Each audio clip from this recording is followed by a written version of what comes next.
প্রিয় দর্শক, আসসালামু আলাইকুম ওয়া রাহমাতুল্লাহি ওয়া বারাকাতুহু। আমি লেখক কবি মোহাম্মদ শহীদুল ইসলাম আপনাদের মাঝে কিছু ইসলামিক কথা তুলে ধরছি, শুনুন। চলো চলো সবাই মিলে ইসলামকে বাঁচাই, ইসলাম ধর্মের শত্রুদেরকে প্রতিবাদ জানাই। ইসলাম ধর্মে আছে পর্দা, যা অন্য ধর্মে নাই। তাই তো আমরা সবাই মিলে ইসলাম ধর্ম চাই। ইসলাম ধর্মে আছে ভদ্রতা, অসভ্যতা নাই। বলো বলো বলো সবাই ইসলাম ধর্ম চাই। ইসলাম ছাড়া পৃথিবীতে শান্তির ধর্ম নাই। ইসলাম বিরোধী যারা নিশ্চয়ই ফেরাউন তারা, কোনো সন্দেহ নাই।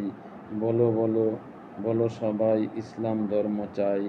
ইসলাম ছাড়া পৃথিবীতে শান্তির ধর্ম নাই। এটাই বাস্তব। আল্লাহ হাফেজ। আসসালামু আলাইকুম ওয়া রাহমাতুল্লাহি ওয়া বারাকাতুহু। যদি আপনাদের ভালো লেগে থাকে, লাইক, কমেন্ট, শেয়ার এবং সাবস্ক্রাইব করে আমার পাশে থাকুন এবং লেখার সুযোগ করে দিন।